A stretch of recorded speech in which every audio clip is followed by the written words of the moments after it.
안녕하십니까. 교직원의 경제 생활과 복지 향상에 기여하는 삶의 파트너 사립학교 교직원 연금공단에서 실습을 마친 경영학과 김유나입니다.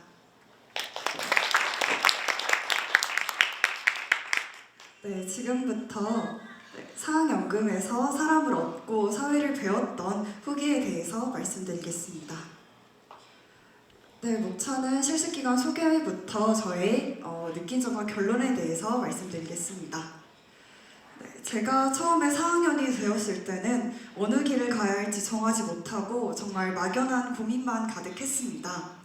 물론 제가 HR, 이 인사 쪽 분야에 관심이 있기는 했지만 관련 경험을 쌓을 수 있는 일도 기회가 좀 적었습니다. 또 그런 말들이 있잖아요. 인턴을 하기 위해서는 인턴 경력이 필요하다.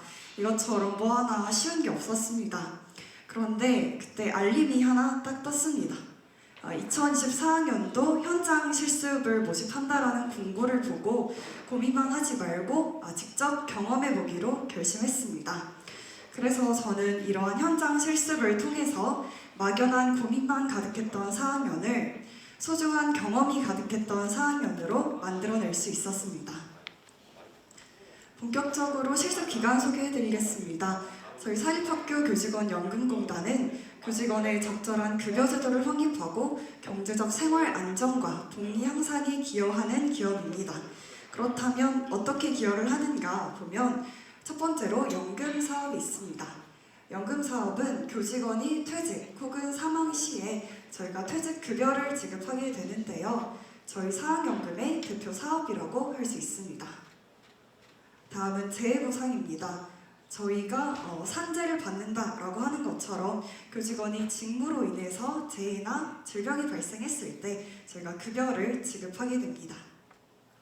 마지막으로 대여 사업은 교직원들의 경제적 생활 안정을 위해서 적절한 금리로 자금을 대여해주는 사업을 의미합니다.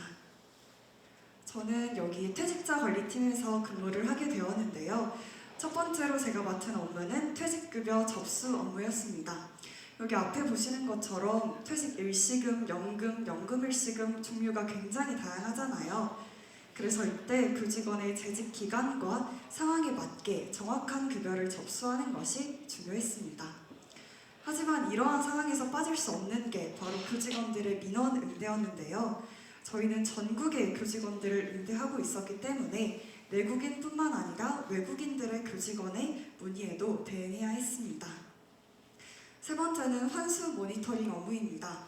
제가 앞서 말씀드린 것처럼 교직원이 퇴직하거나 그런 조건을 충족했을 때 저희가 퇴직급여를 지급하게 되는데 교직원이 복직을 하게 되거나 혹은 수령 조건이 다시 충족되지 않게 되면 저희가 드렸던 급여를 다시 환수 처리를 하게 됩니다.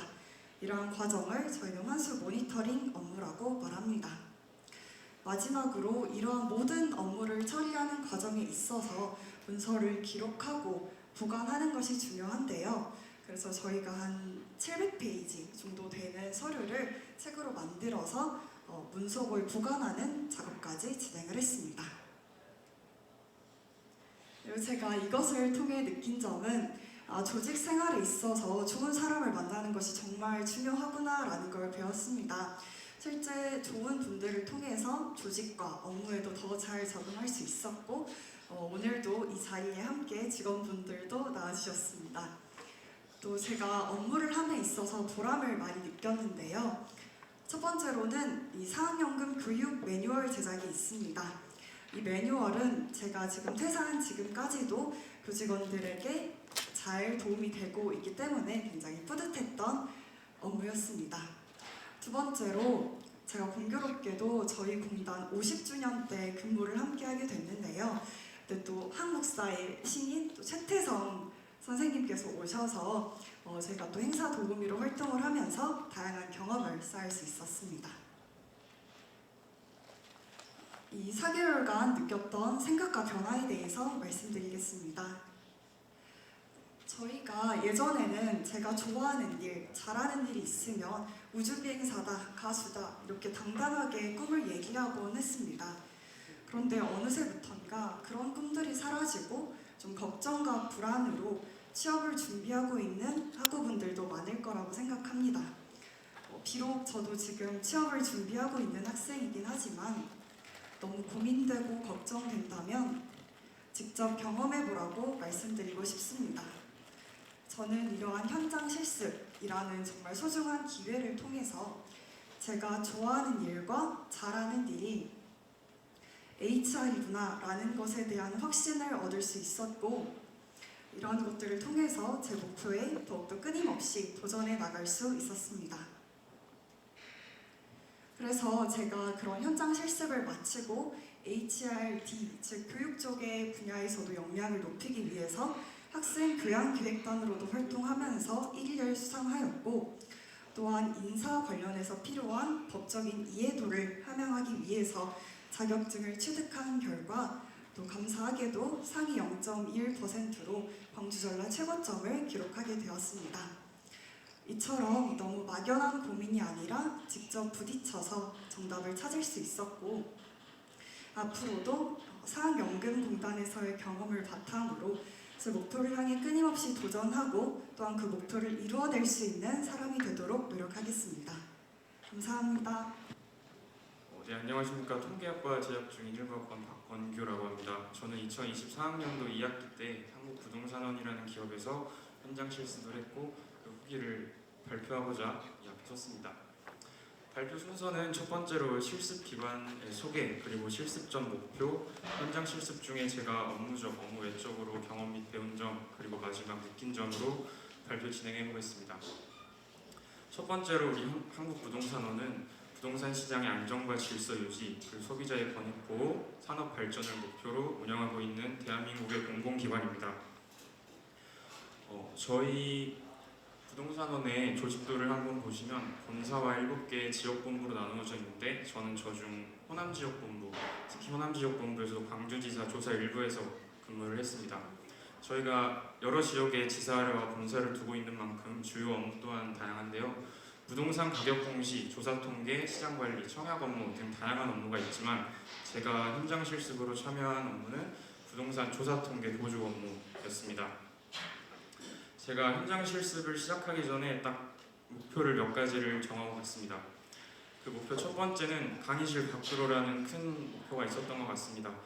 강의실에서 책만 보고 배우기보다는 이제 조금 더 사회로 나가서 문화를 배우고 싶다. 특히 저 사회 분위기라는 사회 생활을 배우면서 조금 앞으로의 취업에 있어서 도움이 되고 싶었고, 두 번째는 제가 통계학 전공으로서 부동산 통계 데이터의 프로세스를 조금 이해하고 싶은 욕구가 있었습니다.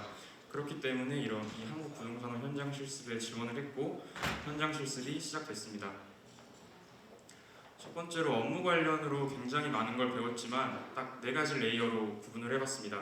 첫 번째 가장 밑에 레이어에는 공적 서류 발급 관리 전화 응대, 제가 3개월 반 내내 했던 아주 기본적인 업무들을 밑에 쌓고, 그 다음 공시 업무에 의해 부동산원에서 직원들에게 배포되는 실무 매뉴얼이 있는데 그 매뉴얼을 제가 보면서 공시 업무는 왜 행하고 있고 어떤 이유로 행하고 있는지를 조금 알아보려 했습니다. 그리고 그 위에서는 제가 거기서 또 인턴분이 한 분 계셨는데 그분과 함께 전세 사기 발표 자료를 한번 만들어 보면서 전세 사기에는 이런 사례들이 있고 거기에 대응하는 대응 방법, 그리고 굳이 대응 방법뿐 아니라 그걸 사전에 예방할 수 있는 예방 방법까지 한번 발표 자료로 만들어 보았고, 또 벌집 모형이라는 육각형에서 부동산 시장뿐만 아니라 여러 시장을 6단계 국면으로 나뉠 수 있는데 여러 지역의 N개년 부동산원 거래 데이터를 이용해서 현재 부동산원은 어느 국면에 있는지도 한번 해보았던 것 같습니다. 그리고 맨 위에 부동산 거래 데이터 검토는 저희 부장님께서 너도 뭐 하나 배워가는 게 있어야 되지 않냐 라고 하시면서 부동산원 업무 프로그램인 크림스를 활용해서 한번 시연을 해주신 적이 있습니다. 부동산 데이터 중에서도 좀 가격이 이상한 적정 거래 범위를 벗어난 데이터가 있으면 그 데이터를 주변 유사 매매 사례들을 활용해서 적정 가이드라인을 제시하는 그런 업무도 제가 옆에서 한번 지켜볼 수 있었고 굉장히 큰 도움이 됐던 것 같습니다. 다음으로는 업무 외적인 걸 한번 보여드리고 싶었습니다. 굉장히 많은 경험도 해봤고 특히 저 YS 스터디 같은 경우에는 한 달 내지 한 달 반에 본부장님과 대리님들까지 모두 참여하는 스터디인데 거기서 공공기관 보고서 작성 방법은 제가 앞으로도 굉장히 큰 도움이 될 것이라고 생각합니다.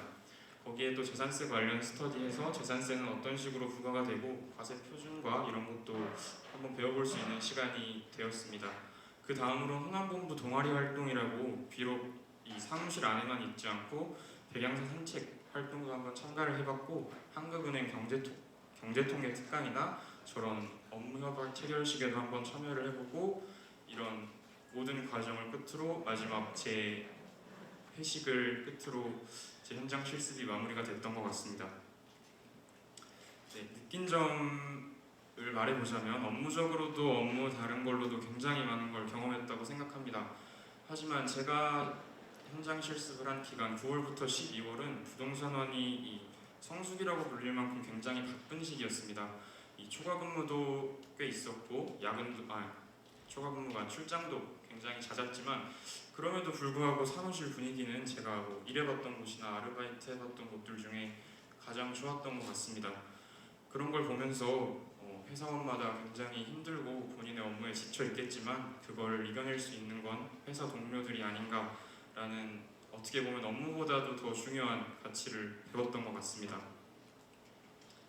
네, 이걸로 발표 마치겠습니다. 감사합니다. 네, 안녕하세요. 저는 생물공학과 4학년 박소연이라고 합니다. 지금부터 발표를 시작해 보겠습니다. 저는 3월부터 6월까지 총 15주의 기간 동안 한국생명공학연구원이라는 기관에서 현장 실습을 진행하였습니다. 이 한국생명공학연구원에 대해 간단히 소개하자면 정부 출연 연구기관으로서 이 생명과학 기술의 발전과 산업의 발전, 그리고 이 사회 현안 해결에 기여하기 위해 설립된 기관입니다. 저는 이 한국생명공학연구원의 합성생물학 소속 유전자 교정 연구센터에서 현장 실습을 진행하였습니다. 다음으로 현장 실습 기간 동안의 활동 내용을 소개하기 전에 이해를 돕기 위해 이 크리스퍼에 대해서 간단히 소개하겠습니다. 먼저 이 크리스퍼는 유전자 가위라고도 불리며 혁신적인 유전자 교정 시스템입니다. 이 크리스퍼는 미국의 제니퍼 다우드나 교수와 프랑스의 리마닐 샤르펜티에 교수가 이 크리스퍼로 DNA를 정확하게 타겟팅하여 유전자를 편집할 수 있다는 사실을 밝혀내어 2020년에 이 노벨 화학상을 받았습니다. 이 크리스퍼는 원핵 생물의 이 바이러스에 대항하는 시스템으로서 정확한 DNA를 타겟팅하여 원하는 만큼 DNA를 편집할 수 있는 이 카스9 단백질과 이 카스9 단백질이 원하는 곳으로 잘 이동할 수 있도록 안내해주는 역할을 하는 가이드 RNA로 구성되어 있습니다. 저희 유전자 교정 연구센터의 목적이 이 크리스퍼 시스템의 효율성과 정확성 향상이 목적이었기 때문에 저는 크게 이 카스9 단백질과 이 크리RNA를 개량하고 이 개량된 크리스퍼 시스템이 기존의 시스템과 효율성과 정확도 면에서 어느 정도가 향상됐는지 판단하는 실험을 진행하였습니다. 먼저 이 카스9 단백질을 개량하기 위해서는 이 개량된 유전자를 유전자 전달체인 플라스미드 안에 넣어서 형질 전환을 합니다. 그 이후에는 이 현질 전환된 유전체를 가지고 있는 미생물을 대량으로 배양하여 단백질을 생산할 수 있도록 합니다.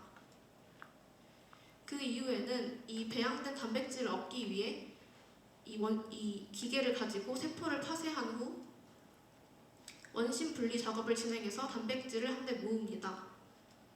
그 이후에는 이렇게 실험과 같이 이 진하게 띠가 나타나는 부분을 확인을 해서 단백질이 과량으로 발현되었구나를 깨달으면 정제를 진행해서 개량된 단백질을 얻을 수 있습니다. 다음으로 개량된 크리RNA를 얻기 위해서는 먼저 이 크리RNA를 만들기 위한 프라이머를 대량으로 생산을 합니다. 그 이후에 여러 가지 용액들과 함께 PCR 기계에 넣으면 이게 다량으로 증폭되어 결국에 DNA가 생성이 됩니다. 이 DNA를 인비트로 트랜스크립션이라는 과정을 통해서 RNA로 만들면 개량된 크리RNA를 얻을 수 있습니다. 이렇게 해서 얻어진 크리RNA와 단백질을 가지고 효율성 실험을 진행하였습니다. 먼저 첫 번째는 시스 클리비지 어세이라는 실험인데요. 이 실험을 통해서는 이 개량된 크리스퍼 시스템이 기존의 시스템에 비해서 얼마나 정확성 있고 효율적으로 원하는 타겟을 잘라내어 유전자 편집을 할 수 있는지를 판단할 수 있습니다. 두 번째로 트랜스클리비지라는 실험은 이 크리스퍼 시스템이 원하는 DNA를 타겟팅하여 자른 후 그 주위에 있는 단일 가닥 DNA들을 마구잡이로 자르는데요. 이 과정을 이용을 한 실험이 바로 이 바이러스를 존재하는지 판단할 수 있는 실험입니다. 따라서 이 두 가지 효율성 실험을 진행하였습니다. 이렇게 15주 동안의 현장 실습 동안 다양한 실험 기구를 가지고 많은 실험들을 경험을 하면서 저의 전공 지식에 대한 이해도를 깊이 할 수 있었고 또 실험이 재밌다는 것도 느꼈습니다. 또한 이 실험을 진행하면서 처음에는 할 줄 아는 것도 많이 없었고 실수도 정말 많이 하면서 힘들었었는데 이 과정에서 거기에 계신 많은 분들과 같이 협동하여 문제를 해결하고 하는 과정에서 협동 능력과 의사소통 능력도 키울 수 있었습니다. 또 이렇게 얻은 실험 결과를 어떻게 하면 효율적으로 전달하고 대가공할 수 있을지 고민하는 과정에서 데이터 분석 능력도 기를 수 있었습니다.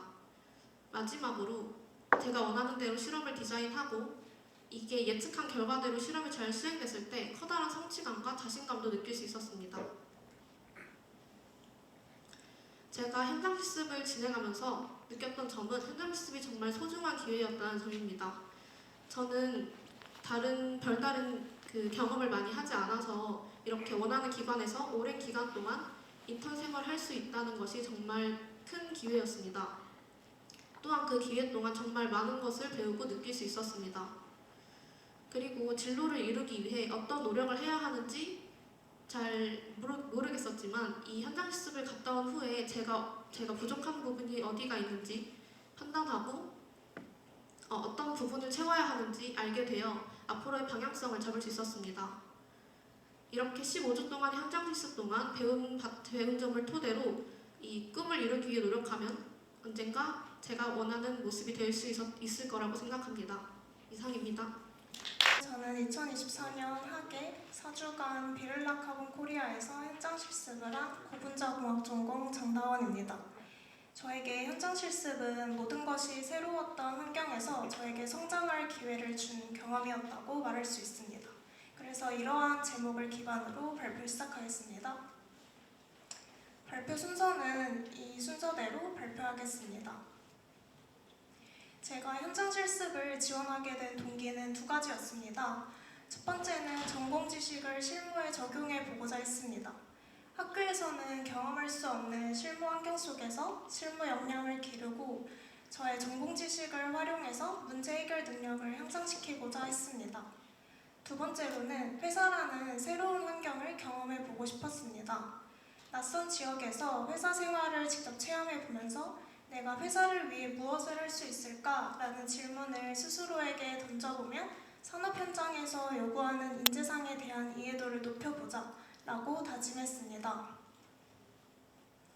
이러한 동기를 가지고 4주간 비를라 카본 코리아 TS랩에서 현장 실습을 진행하였습니다. 비를라 카본 코리아는 여수 3단에 위치한 다양한 제품에 사용되는 카본 블랙을 생산하는 업체입니다. 제가 배치받은 TS랩 부서는 단순한 품질 관리 부서를 넘어서 고객 맞춤형 기술을 지원해주고 신제품 개발을 담당하는 연구 부서라고 보시면 됩니다. 4주간의 활동들을 타임라인으로 정리해 보았습니다. 첫째 주에는 회사, 안전, 품질, 공정교육과 같은 사전교육을 이수하였습니다. 둘째 주에는 프로젝트에 본격적으로 들어가기에 앞서서 카본블랙 특성, 플라스틱 공정 등과 같은 이론 교육을 하고 학습하는 시간을 가졌습니다. 셋째 주에는 본격적으로 프로젝트에 들어가서 비를라 카본 제품 7가지에 대한 FBV 실험을 진행하였습니다.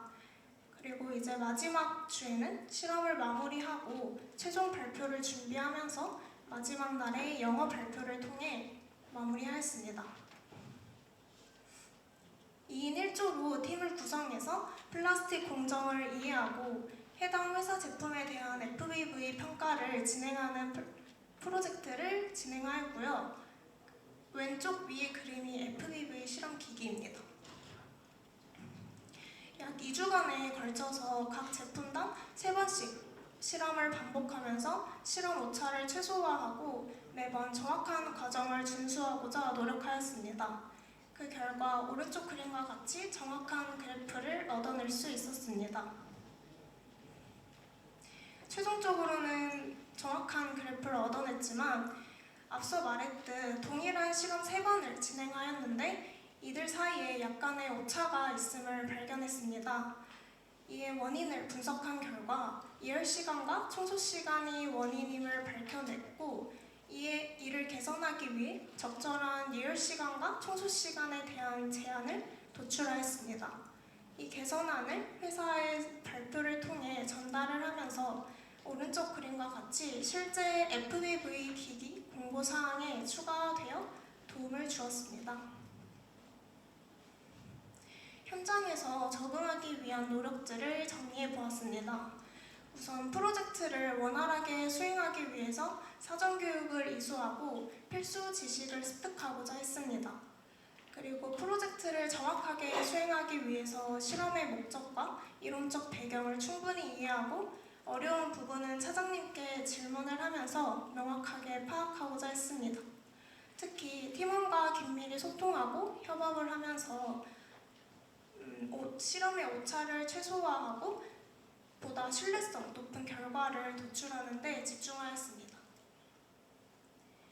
그리고 이제 현장에서 배운 점과 성장한 점을 정리해 보았는데요.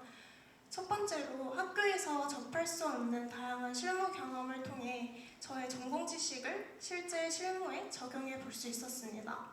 다양한 실험 장비를 다루고 분석 과정을 익히면서 이론과 실무의 차이를 몸소 체험할 수 있었습니다. 두 번째로는 제가 배치받은 부서뿐만 아니라 다양한 부서를 방문하고 교육을 받으면서 직무에 대한 시야를 넓힐 수 있었습니다. 이를 통해 기업 전체의 업무 흐름을 파악하고 저의 향후 진로를 계획하는 데 도움이 되었습니다. 마지막으로 새로운 회사라는 환경과 낯선 지역에서의 생활에 대한 두려움을 극복하고 저에게 주어진 업무를 수행하면서 저의 역량을 파악할 수 있었고 실험 과정에서 문제점을 발견하고 이에 대한 개선안을 도출하면서 문제 해결 능력을 향상시키기도 했고 이를 회사에 체계적으로 전달하는 과정을 통해 발표 능력도 향상시킬 수 있었습니다. 마지막으로 진로 탐색과 향후 계획을 마인드맵 형태로 정리해 보았습니다. 4주라는 짧은 시간이었지만 이 현장 실습은 저에게 다양한 도전을 하게 해준 출발점이었다고 말할 수 있습니다. 저의 실무 역량, 문제 해결, 의사소통 능력을 기를 수 있었고요. 반복적인 실험을 통해서 인내심과 세심함이 필수적이라는 것을 깨닫고 이것이 저의 적성과 잘 맞구나라는 것을 파악할 수 있었습니다. 이를 계기로 직무 관련 온라인 수업을 듣기도 했고 현재는 자격증 준비를 하고 있습니다.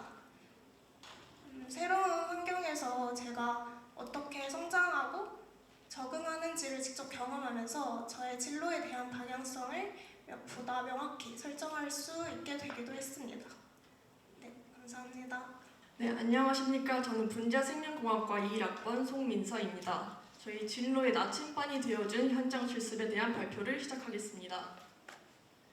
먼저 발표의 순서는 앞에 보이는 바와 같이 현장 실습 기관 소개부터 현장 실습을 통해 얻은 것을 마무리하며 발표를 구성해 보았습니다.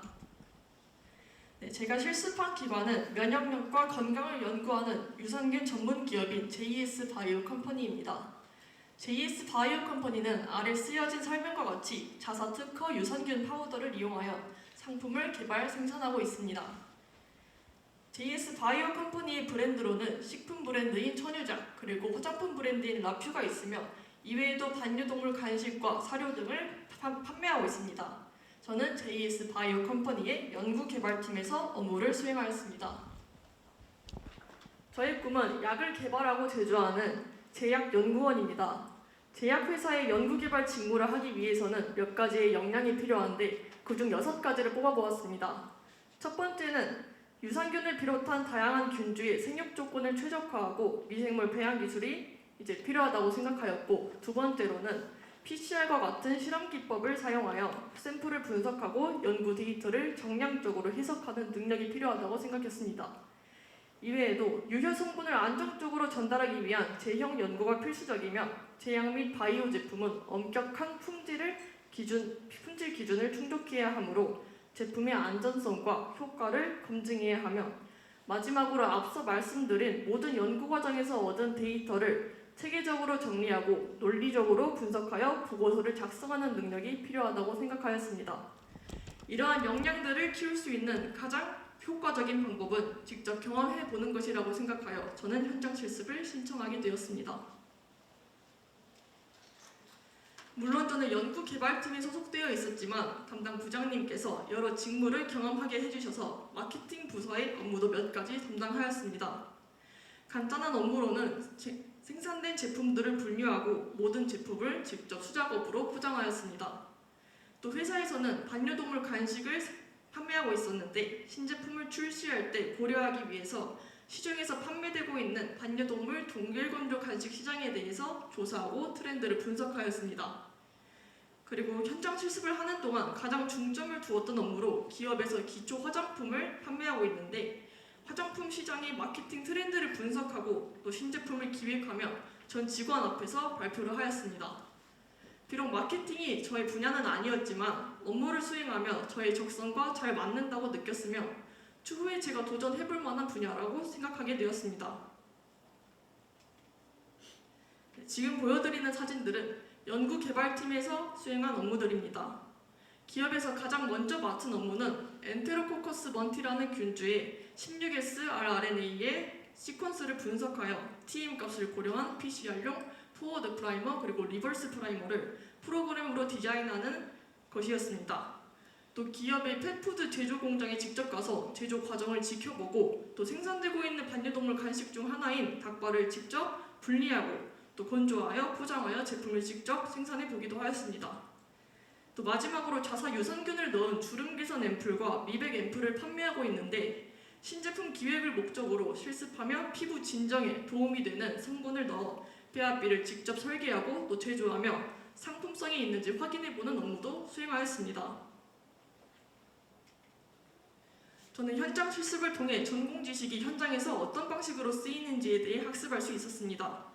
먼저 PCR 프라이머를 디자인하는 것은 특히 전공 실험 과목에서도 이미 배웠던 내용이지만 하나의 균을 정해서 모든 이제 스테레인을 분석하고 이제 과정을 온전히 직접 해본 적은 처음이었습니다. 또한 앰플을 제조할 때 쓰이는 성분들이 어떤 효능을 갖고 있는지 조사하여 알 수 있었고 또 앰플을 제조할 때 유상 성분과 수상 성분이 어느 비율로 들어가야 적합하고 제조할 때 어떤 순서로 넣어야 하는지 그런 방법들도 배울 수 있었습니다. 또한 기초 화장품을 개발하여 상품성이 있다고 판단되면 한국피부과학연구원에 의뢰하여 효력이 정말 있는지를 검증받아 보는데 실제로 피부 진정 목적으로 제가 직접 설계한 디자인이 앰플의 효력을 입증받아 추후에 신제품을 기획할 때 고려될 수 있다는 긍정적인 결과를 이끌어내기도 하였습니다. 저는 이러한 모든 과정을 통해 진로에 대한 견해를 넓히고 또 제 목표를 확고히 할 수 있었습니다. 전에는 연구원을 하려면 무작정 대학원에 간 후 취업을 해야겠다고 생각했지만 지금은 보다 구체적으로 현실적으로 생각하며 앞으로의 로드맵을 구상할 수 있었습니다. 저는 현장 실습이 끝난 후 지난 2주 동안 동물유전공학 연구실에서 뇌 생명과학을 배웠으며 3월부터 학부 연구생을 진행하기로 교수님과 상담을 마친 상태입니다. 또한 연구실을 다니며 RNA 추출을 주제로 졸업 논문을 작성할 예정이며 5월에 예정되어 있는 바이오 화학 제품 제조 기사를 준비하여 취득하는 것이 목표입니다. 저는 전남대학교를 졸업한 후 성균관대의 신경양리학 연구실에서 2년간 공부하여 석사 학위를 취득한 후 제약기업에 취업하는 것이 저의 궁극적인 목표입니다.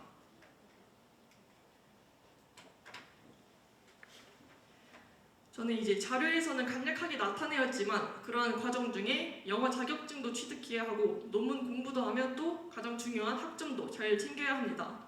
저는 현장 실습을 통해 목표를 확고히 할 수 있었고 그렇기 때문에 앞서 말씀드린 대로 이루기 위해 큰 노력을 기울여서 계속 제 꿈을 향해 앞으로 나아갈 것입니다. 저에게 이런 소중한 기회를 주신 전남대학교 현장실습지원센터 그리고 JS 바이오 컴퍼니 관계자분들께 큰 감사드리며 발표를 마치겠습니다. 감사합니다.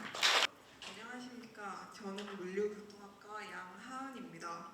이번 현장 실습을 통해 저의 진로에 대한 시야를 넓힐 수 있는 계기가 되었는데요. 그 과정에 대해 소개하겠습니다. 목차는 실습 기간 속에 현장 실습을 선택한 이유, 업무 내용, 실습을 통해 배운 점, 현장 실습 후 진로 설정 순으로 진행하겠습니다. 제가 실습을 진행한 지식산업연구원요, 학술 연구, 타당성 검토, 리서치 및 시장 조사, 공모사업 계획서 작성, 기타 기획안 작성 등 지방자치단체의 지역 문제를 인식하고 해결할 수 있는 방안을 연구하는 종합학술연구기관입니다. 공공기관과 협력하여 정책을 선도하고 공유가치 창출과 사회적 책임, 행정 전문 인력 강화 그리고 행정 연구, 네트워크 허브의 역할을 하는 기업입니다. 제가 현장 실습을 선택한 이유는 졸업을 앞두고 일선 학점을 채우는 동시에 실무 경험으로 전문성을 쌓아 진로 선택에 도움을 얻고 싶었습니다. 학점 취득과 함께 전공과 연관된 기업 실무 경험을 쌓아 졸업 후 진로를 선택하는 과정에서 조금 더 넓은 시야 확보를 목표로 하였습니다. 특히 1학기 하계했던 공기업 현장 실습을 이어서 2학기 사기업 실습을 통해 공기업과 사기업의 차이점, 장단점 등을 직접 경험해보고 싶었습니다. 저는 연구지원팀에서 실무를 경험하며 실제 기업의 업무 진행 방식에 대해 배울 수 있었는데요. 주요 업무는 데이터 분석, 코딩 등 사무 보조 역할을 진행하였습니다. 제가 참여했던 주요 연구 과제들을 지역별로 정리해보자면 전라남도는 영광군, 진도군, 담양군, 광양시가 있는데요. 여기에서 파란선으로 되어 있는 부분은 제가 출장을 갔던 지역입니다. 전라남도 이외에도 광주광역시 동구와 서구, 경기도의 옹진군, 고양시, 포천시, 양주시, 그리고 충청도의 청량군 등이 있습니다. 다양한 지역에서 진행된 프로젝트를 보조하면서 각 지역별로 현재 겪고 있는 문제점과 해결책, 그리고 새로운 재단 설립 등 다양한 지방정부의 업무 계획에 따른 시민들의 의견을 직접 눈으로 볼 수 있어서 좋았고 그 지역의 특성도 새로 알게 되었습니다. 코딩 작업과 SPSS를 활용한 통계 분석, 자료 조사, 그리고 직접 전화 친절도 평가를 진행하며 현장 감각을 익혔습니다. 처음 해본 업무도 많았지만 일을 주신 담당자분께서 충분한 설명을 해주셔서 큰 어려움은 없었고 모르겠거나 막히는 부분은 직접 질문해서 처리하였습니다. 저는 특히 연구원 명찰을 달고 참여했던 영광군이 모빌리티 엑스포의 경험이 가장 기억에 남습니다.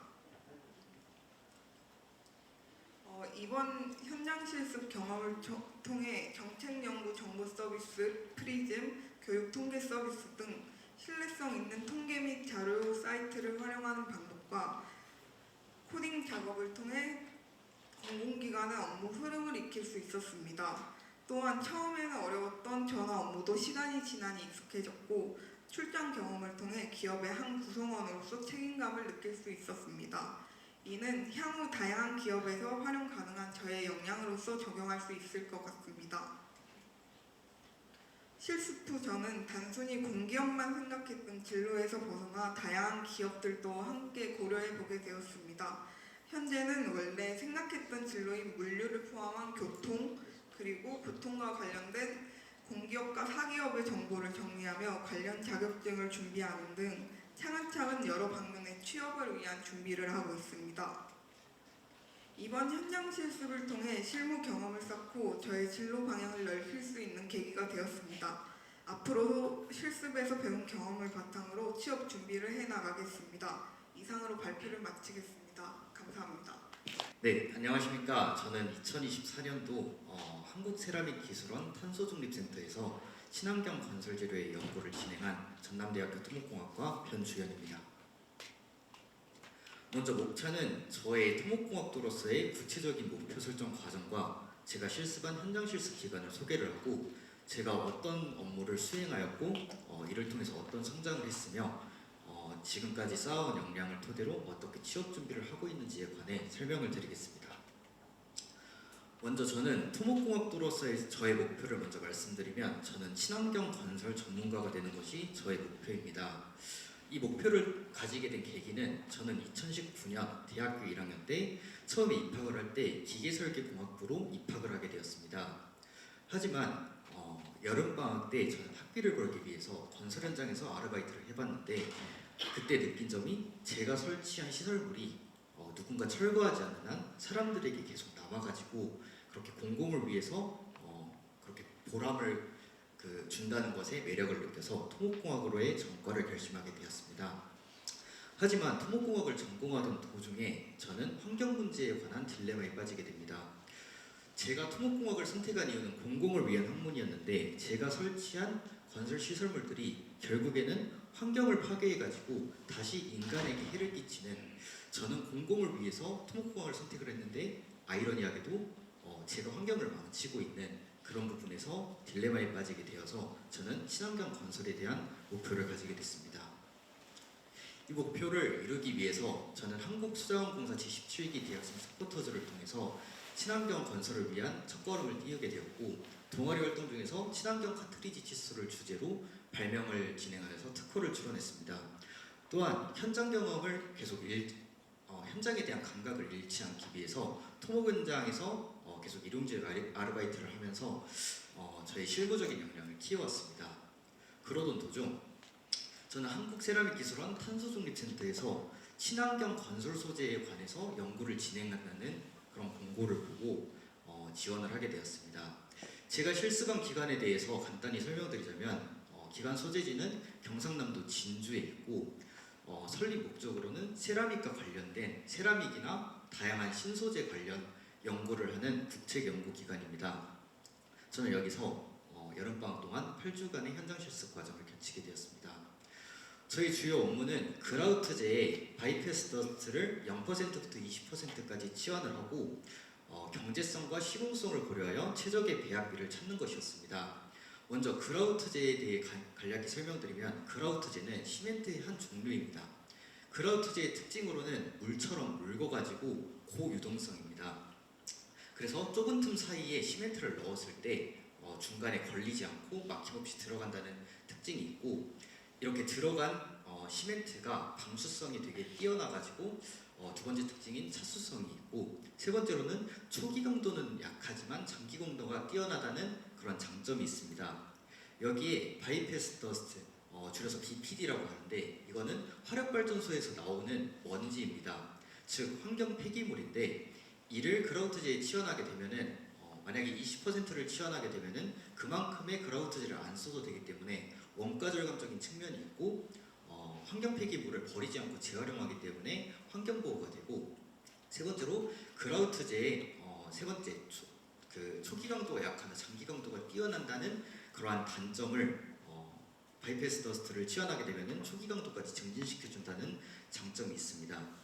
하지만 초기 강도가 증진한다는 것은 초반에 빨리 굳는다는 특징이기 때문에 유동성에 영향을 미치고, 이게 아무래도 환경 폐기물이기 때문에 염화물이 많이 들어있어서 집안의 오염이나 아니면 철근을 부식시키는 등의 그러한 단점이 있어서, 저는 이러한 단점을 주제로 생각을 해봐가지고 최적의 배합비를 찾는 업무를 수행하였습니다. 첫 번째 단점인 유동성에 영향을 미치는 그러한 거를 찾기 위해서 저는 은결시험을 진행하였습니다. 은결시험은 비카트 침이라는 실험 장치를 사용하였습니다. 이 실험에 대해 간단히 설명드리자면, 시멘트 반죽을 가지고 놔두게 되면은 40mm가 되는 침이 제가 세팅 타임을 5분을 설정하면은 5분씩 총 40번을 찌르게 됩니다. 여기서 침 바늘이 15mm가 들어가는 것을 초기 은결 시간으로 정의를 하게 되는데, 제가 처음에 이 연구 과제를 부여받았을 때는 아무런 데이터가 없이 맨땅에 헤딩하는 심정으로 이 실험을 초반에 진행하였는데, 여러 번의 그림 8번처럼 여러 번의 실패를 통해 가지고 계속 시간을 조정을 하고 한번 그 범위를 좁혀가면서 결국에는 그림 9번과 같이 성공하게 되었습니다. 그림 9번에 세 번째 보면은 17.4라고 있습니다. 이게 40mm 중에서 17.4mm가 침이 세 번째 사이클에 들어갔을 때 17.3mm가 측정되었다는 것을 봤을 때 저는 결국 초기 응결 시간을 찾는 데 성공을 하였습니다. 두 번째인 염화물에 대한 영향을 연구하기 위해서 저는 염화물량 측정 실험을 진행했습니다. 염화물량 측정 실험은 제가 그 바이페스터스를 치환한 시멘트를 물이나 아니면 산성용액에 녹여가지고 그림 10번에 있는 질산은 전이차 실험 장치에 돌리게 되면 그림 12번과 같이 염화물량 측정 결과가 나오게 됩니다. 앞선 응결 시험과 염화물량 측정 실험을 통해서 최종 실험 결과 5%에서 15%가 시공성과 경제성을 고려한 최적의 비라는 것을 찾아내는 성과를 이루었습니다. 저는 현장 실습을 통해 개인적, 실무적, 기술적인 역량을 길러왔는데 저는 개인적으로는 친환경 건설이라는 것을 처음에 생각을 해봤을 때 저의 꿈은 친환경 건설이지만 저는 환경운동가가 아닌 저는 엔지니어로서 결국에는 기업은 수익을 내야 되는 입장인데 제가 지금 하고 있었던 서포터즈 활동이나 아니면 특허를 출원하는 그런 활동은 기업과 이익이 조금 벌어지게 되어서 저는 엔지니어인데 하는 활동은 어떠한 환경운동가가 아니지 않을까라는 그런 괴리감이 있었는데 이 현장 실습을 통해 가지고 친환경 건설이라는 자칫 막연할 수도 있었던 꿈에 한 발자국 다가갈 수 있었으며 저는 팀 내 중간 관리자로 활동을 하면서 팀원들이 참여를 안 할 때 저는 사람을 어떻게 대처해야 되는지를 이번 과정을 통해서 배우게 되었고 기술적으로는 제가 실험을 진행했던 염화물량 측정 실험이나 응결 시험은 콘크리트 시공 시간에 저는 전공에서 이론적으로만 배웠습니다. 이러한 이론적으로 배운 실험을 시멘트 품질 시험을 실제로 해보면서 저의 엔지니어로서의 역량을 향상시키게 되는 그런 계기가 되었습니다. 저는 이러한 역량을 바탕으로 현장 실습 이후에도 졸업 논문 연구를 지열 에너지를 활용하여 건물의 냉난방 시스템을 돌렸을 때 집안에서 어떤 문제가 발생하는지에 대한 연구를 진행하여 졸업 논문을 작성을 하였고 이러한 지금까지 학창 시절에서 쌓았던 그런 역량을 실무적으로 어떻게 적용할 수 있을지에 대해 고민을 하던 중 이번 주 화요일날 마무리됐던 링크 사업단에서 기업 탐방 프로그램을 개최했습니다. 저는 여기서 광주에 있는 건설사인 뉴탑 엔지니어링의 회장님과 실무진들을 만나보면서 저의 환경적인 측면이 현재 기업에서 어떻게 활용되고 있는지에 대한 현직자 인터뷰를 통해서 제가 실무적으로 어떻게 활용할 수 있는지에 대한 꿈을 찾는 과정을 지금 거치고 있습니다. 감사합니다. 네, 안녕하세요. 2024년 하계 LH 동남권지사 현장 실습생 윤형철이라고 합니다. 반갑습니다.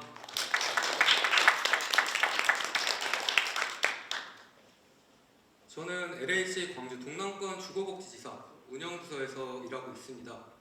화성과 근접한 효천역 쪽에 위치해 있어서 첫인상은 외딴 섬 같은 느낌을 주고 있습니다. 임대주택에 관련된 일을 하고 있으며 관할구역은 무려 광주 동구, 서구, 남구, 나주시, 화성군까지 정말 광대하게 담당하고 있습니다. 그만큼 일도 정말 많았어요. 이번에 신세계도 있었고 인천 항만공사 등 다양한 회사들도 많이 모집을 했는데 부동산에 문외한 제가 왜 LH를 선택을 했냐? 저는 대학교 4학년 2학기를 앞두고 있고 나이로는 25살이 넘어갑니다. 이 시기에 대학생들은 학생의 신분을 내려놓고 사회 구성원으로 들어가니까 얼른 취직해야 된다는 생각과 또 남들에게 뒤처지지 않아야 된다는 생각으로 마치 앞만 보는 경주마 같은 상태라고 생각을 해요. 저 또한 지금도 계속해서 달리고 있죠. 근데 저는 결승점, 즉 목표가 없었습니다. 어떤 성향이 맞는지도 몰랐고 또 단순히 돈 많이 주고 안정적인 직장을 원했어요. 근데 그런 건 없더라고요. 그래서 저는 기업을 크게 사기업과 공기업 이렇게 두 가지로 나눴고 이 중에 골라야 했습니다. 두 가지 모두 장단점이 뚜렷했기에 직접 경험해보는 것이 가장 중요하다고 판단했습니다. 사실 제 친구가 월 10만원 내고 LH 아파트에 살고 있다는 거예요. 금액도 말도 안 되는데 아파트라는 점은 정말 더 말도 안 되죠.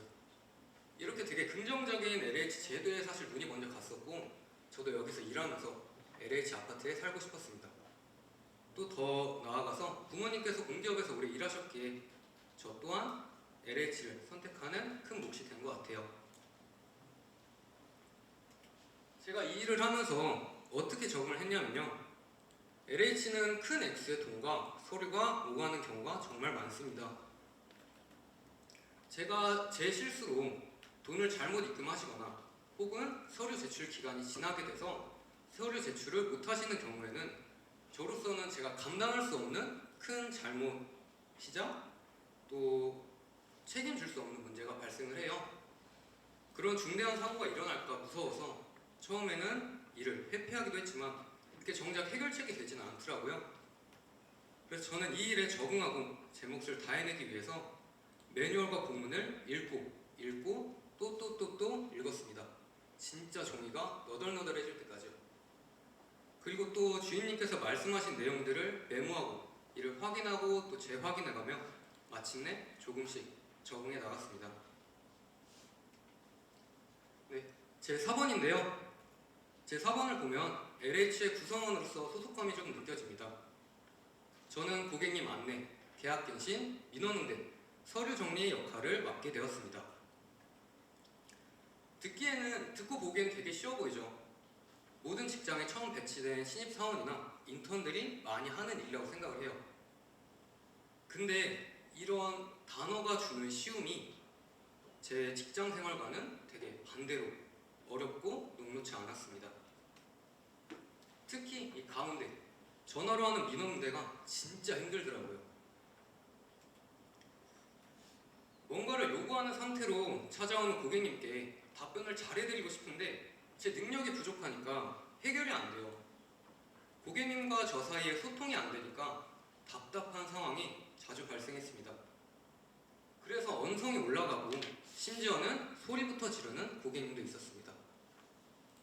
9시부터 6시까지 민원 전화를 받으면서 육체적으로, 감정적으로 힘들 때마다 저에게 도움이 되는 영상을 많이 찾아봤던 것 같아요. 또 저에게 감사하다고 말해주는 고객님들을 생각을 하면서 긍정으로 부정을 이겨낸다는 생각으로 버텨낸 것 같습니다. 제가 퇴근버스에서 매일 봤던 영상인데 같이 한번 보고 오시죠.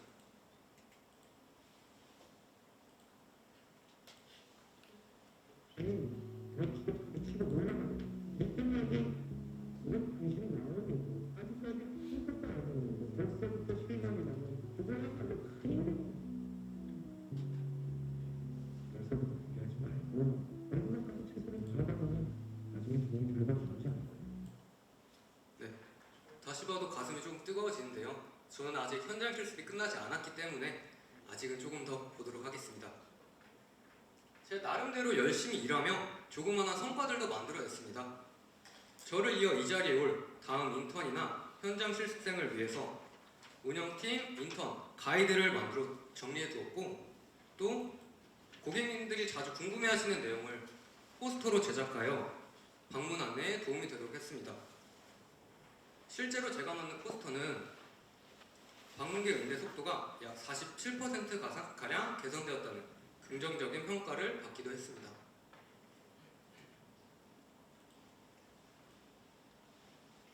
이번 경험을 통해 실무뿐만 아니라 조직 내에서의 협업, 위기 대처 능력을 배울 수 있었습니다. 그리고 제 성향이 변화가 빠르고 도전에 적합하다는 점도 깨닫게 되었습니다. 또한 저는 2달이지만 매일매일 몇 년간 출퇴근을 반복하는 직장인분들을 존경하게 되는 계기가 된 것 같아요. 짧다면 짧고 길다면 긴 2달 동안 정말 많은 것을 배우고 성장할 수 있었습니다. 이 경험이 앞으로 제 커리어에 중요한 기반이 될 거라 정말 믿어 의심치 않고요.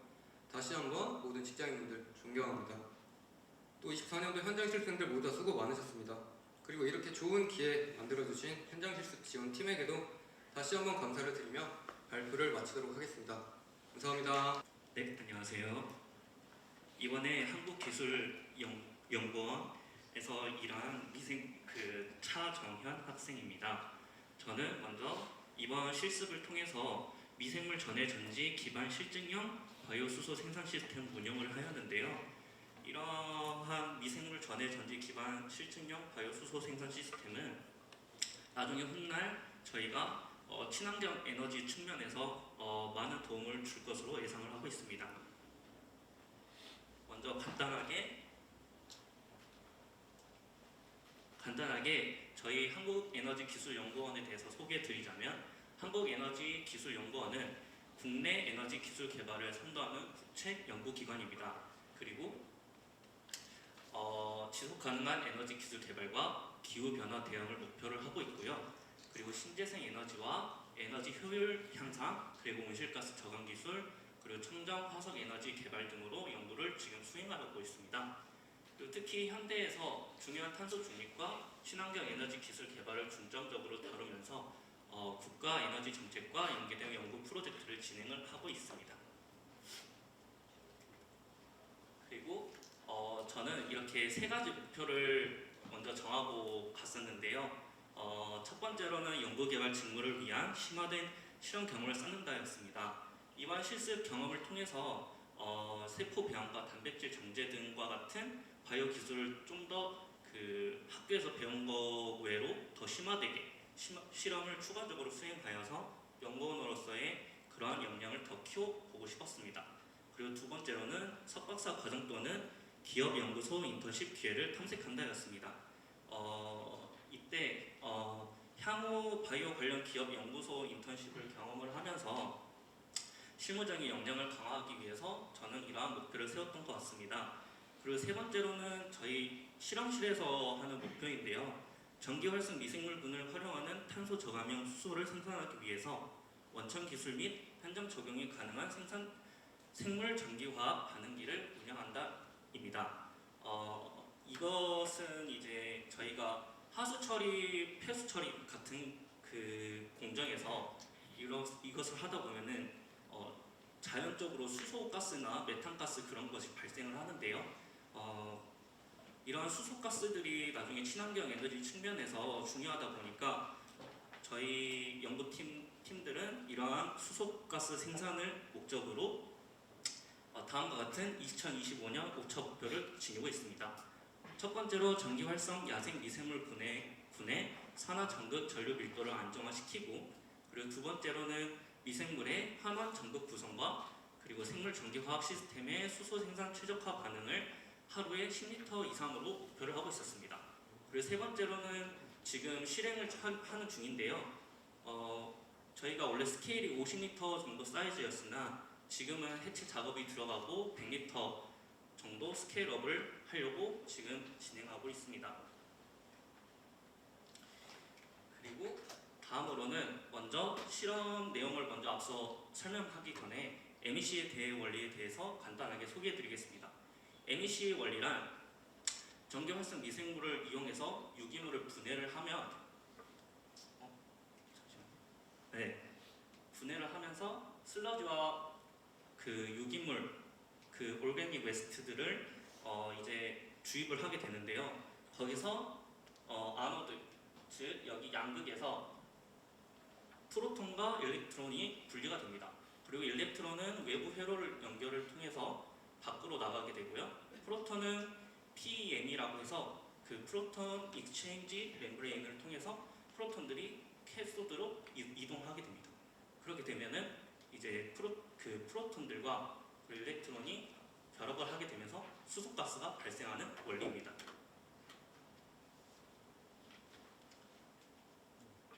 그리고 다음으로는 실습 내용에 대해서 간략하게 설명을 드리려고 합니다. 저는 첫 번째로 실험 설계 및 장비 운영을 진행을 하였고, 미생물 전해 전지 실험 운영을 하면서 음식물 쓰레기 배양액을 활용을 하여 전기 활성 미생물분을 배양을 하고, 그 다음에 이를 통해 수소가스를 생산하는 실험을 수행을 하였습니다.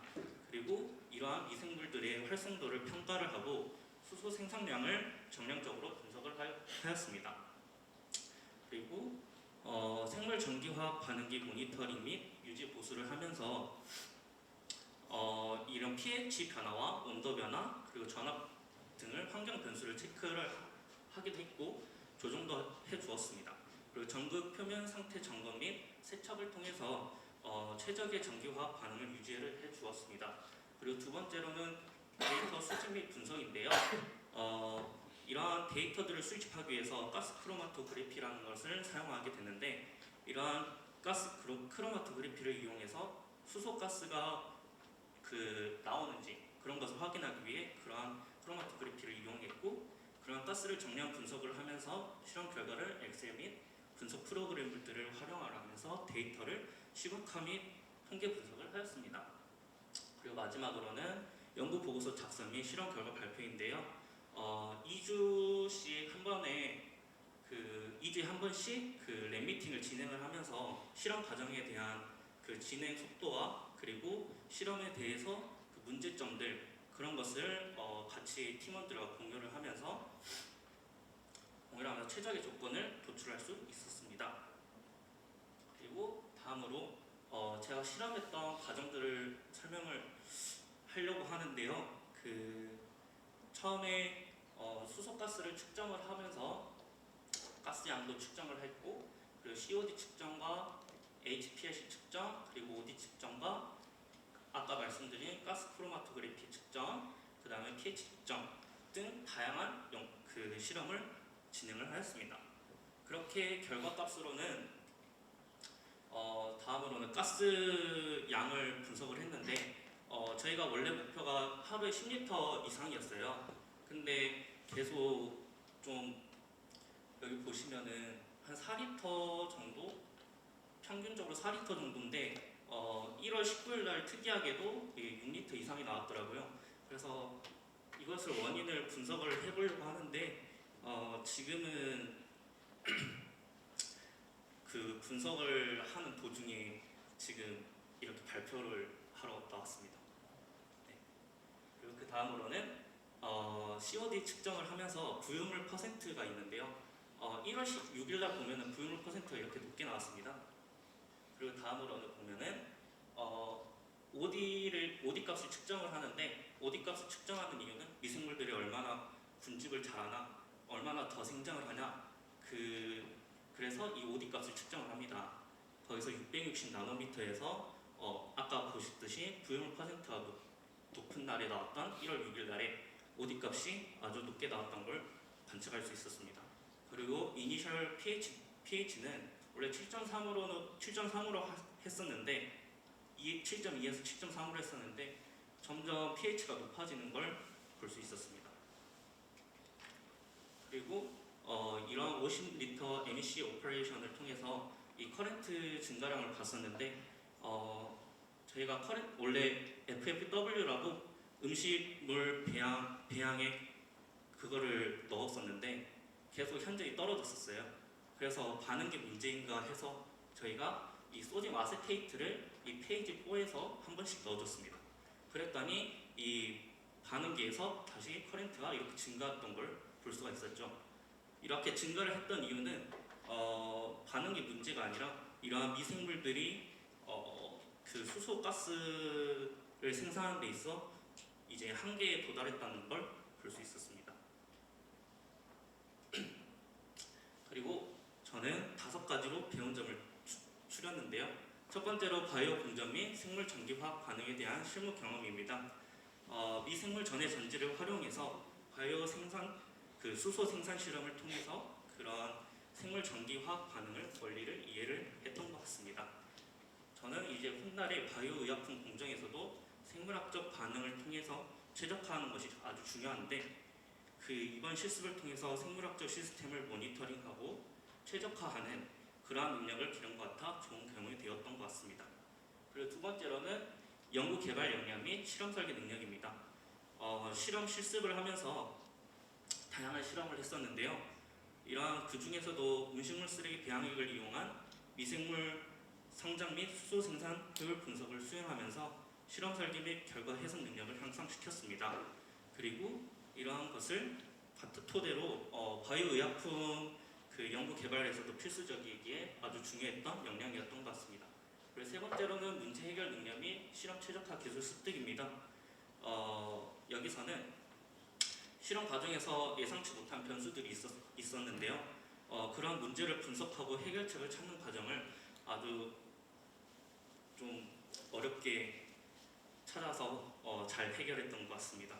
그렇게 이런 문제 해결 능력을 통해서 나중에 제 꿈인 암세포 치료에 대해서도 이러한 연구에 대해서 다양한 실험 변수를 최적화하는 과정을 통해 반드시 필요한 역량이기에 연구 개발자로서 끊임없이 실험을 개선하고 그리고 최저의 결과를 도출하는 그러한 역량 또는 기른 경험을 하여 너무 좋았습니다.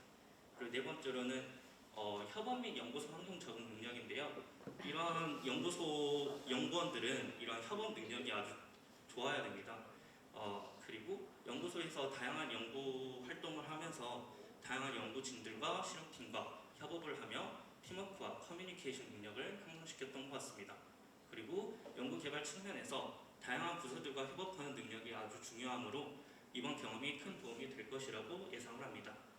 마지막으로 지속가능한 바이오 기술과 미래 산업에 대한 이해라고 저는 추렸는데요. 탄소 저감형 친환경 바이오 기술을 연구하면서 바이오 산업이 단순히 의약품 개발을 넘어서 지속 가능성과 환경 문제까지 고려해야 함을 저는 느꼈습니다. 그리고 마지막으로 저는 바이오 연구자가 되어서 암을 나중에 극복을 하고 이러한 암을 치료하는 데 있어서 암 환자들에게 희망을 주는 것을 목표로 하고 있는데요. 나중에 제가 갈 연구소가 있었습니다. 나중에 갈 연구소는 캘리포니아 위치에 있는 살크라는 연구소인데요. 거기서 연구개발 직무에 도전하고자 합니다. 그래서 이번 한국에너지기술연구원 광주 친환경 에너지 기술연구센터에서 현장 실습은 단순한 경험이 아니라 연구자로서의 기본 소양을 다지고 실무 역량을 키울 수 있었던 값진 시간이었습니다. 그리고 특히 미생물 전해 전지를 활용해서 바이오 수소 생산 연구를 통해서 실험 설계와 그리고 데이터 분석, 문제 해결 능력을 기를 수 있었고 이는 나중에 훗날 신약 개발 과정에서도 중요한 역량이 될 것이라고 확신을 합니다.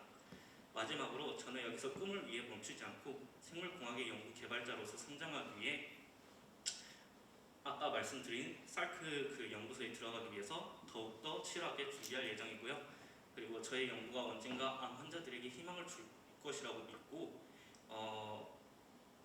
실험실에서 쌓은 작은 데이터 하나하나가 누군가의 생명을 살리는 결정적인 열쇠가 될 수 있다는 사실을 마음속에 새기며 이만 PPT를 마무리하겠습니다.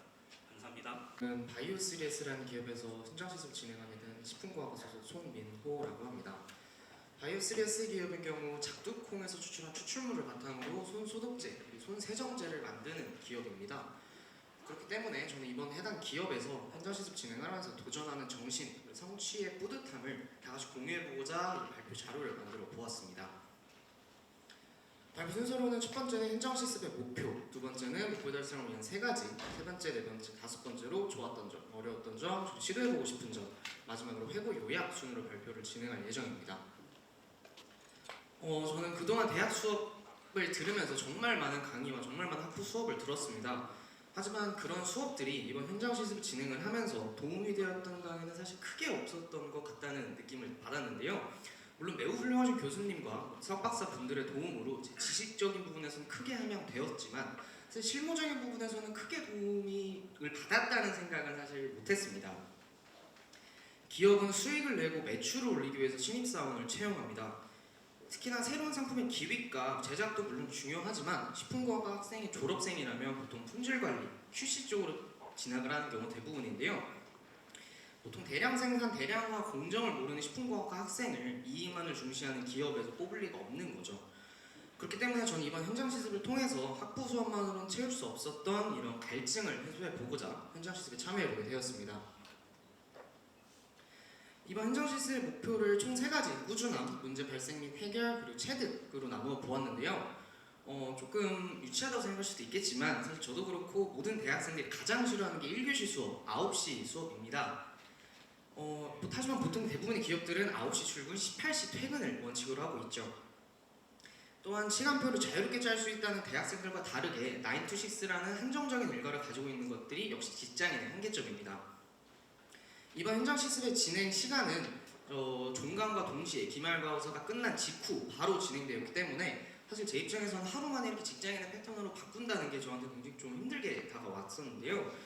그렇기 때문에 이러한 정시 출근, 정시 퇴근, 그리고 주어진 업무를 지속적으로 꾸준하게 수행하는 꾸준함이 저에게 어떻게 보면 하나의 목표로 와 닿았던 것 같습니다.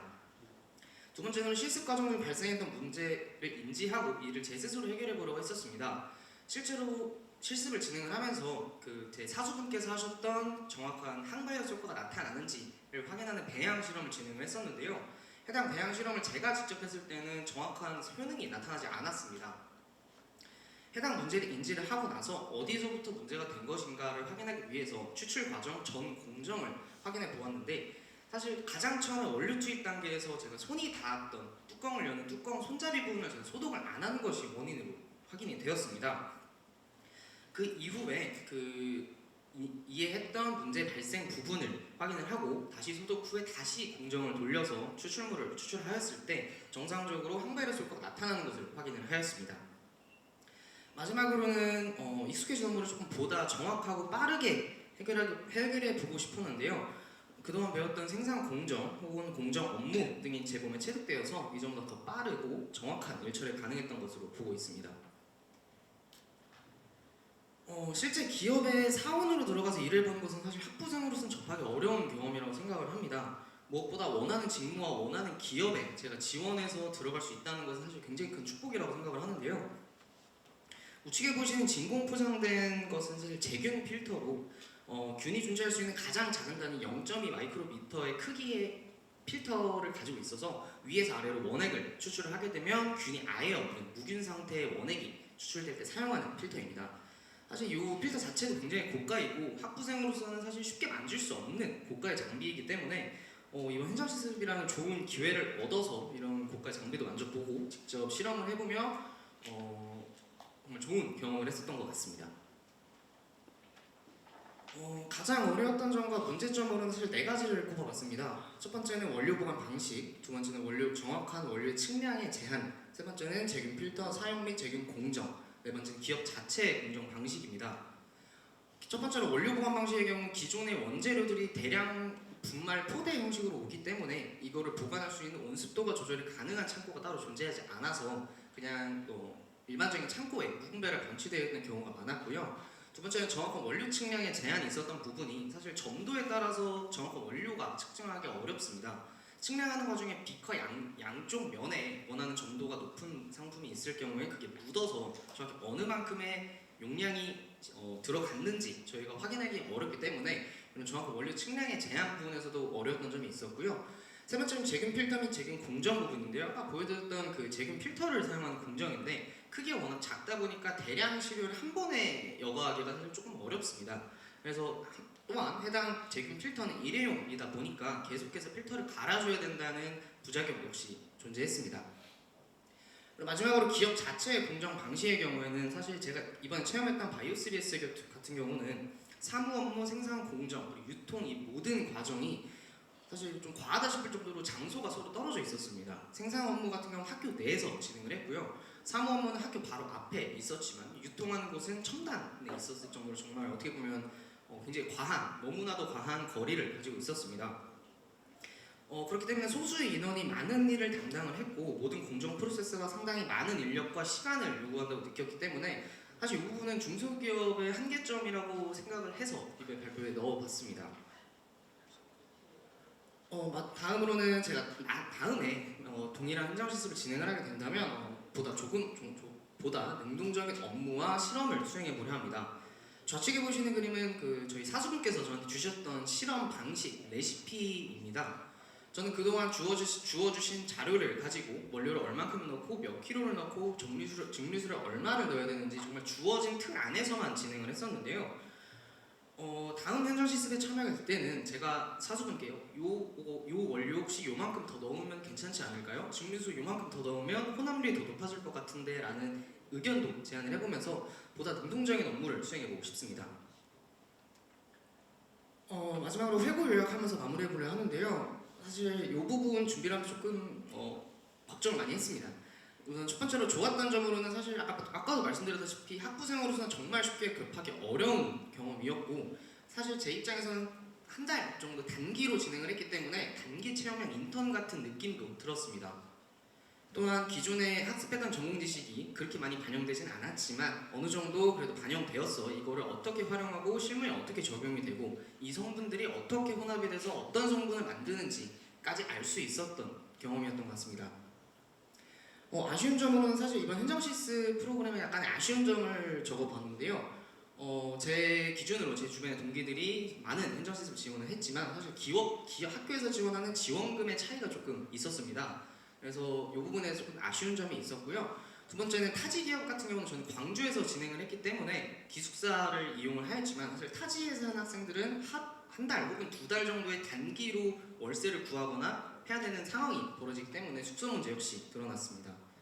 또한 마지막으로 최종 보고서 대면 제출 방식에서도 저희 기존에는 현재 온라인으로 한번 제출을 하고 이후에 서면 제출로 하는 걸로 알고 있는데 사실 이 부분이 굉장히 좀 그렇게 효율성이 있는 제출 방식이 아니라고 생각을 들었습니다. 그렇기 때문에 제안할 점으로 지원금 같은 경우 학교 지원금의 동일화, 두 번째는 타지 기업의 경우 학교에서 제공하는 숙소 혹은 기숙사나 아니면 해당 기업을 연계를 통한 기업의 기숙사를 제공을 하는 것을 원하고 있고요. 마지막으로 최종 보고서 대면 방식으로는 전산 제출로 통일해 주셨으면 하는 약간 조그마한 바람이 있습니다. 마지막으로 제가 정말 좋아하는 철학자의 말을 인용하면서 마무리해보려 하는데요. What we learn with pleasure, we never forget인데 지금 오타가 좀 난 것 같습니다. 저희 쉽게 말해서 즐겁게 배운 것은 절대 잊지 않는다는 뜻으로 정말 짧지만 즐겁게 활동했던 이번 현장 실습이 저에게 절대 잊지 못할 경험과 추억으로 남을 것이라 생각합니다. 이것을 발표 마치도록 하겠습니다. 감사합니다. 네, 안녕하세요. KBS 광주방송 총국에서 2024학년도 동계 현장 실습 교육과정을 수행한 신문방송학과 권나영입니다. 오늘 발표에서는 저희 현장 실습을 돌아보면서 제가 어떤 일을 했고 또 무엇을 느꼈는지 여러분과 공유하고자 합니다. 네, 발표는 다음과 같은 순서로 진행될 예정입니다.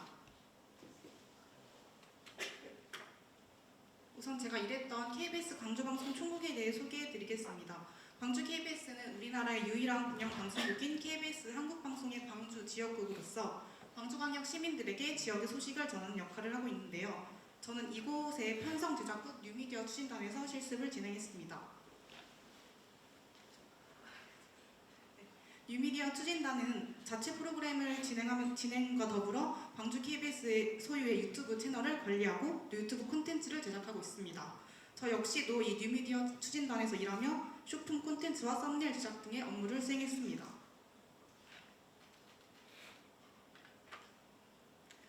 다음으로 광주 KBS에서 했던 경험에 대해 말씀드리겠습니다. 우선 지금까지 저는 55개의 쇼폼을 제작해서 업로드했습니다. 매일 1분 내외의 영상을 2-3개씩 제작했는데요. 광주 KBS에서 진행하는 프로그램인 열린마당의 일부 장면을 쇼츠로 재편집하여 영상으로 만드는 일입니다.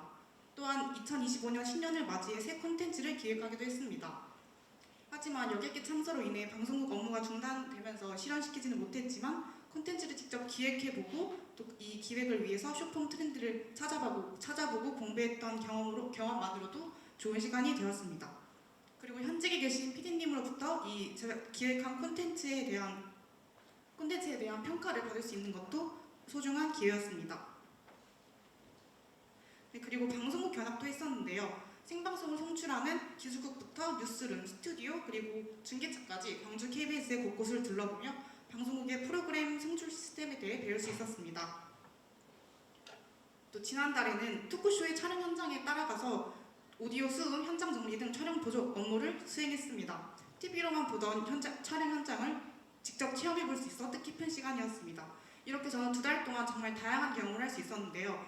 짧은 시간이지만 저희에게 많은 것을 보고 느끼게 해주려고 하셨던 PD님의 배려 덕분이라고 생각합니다.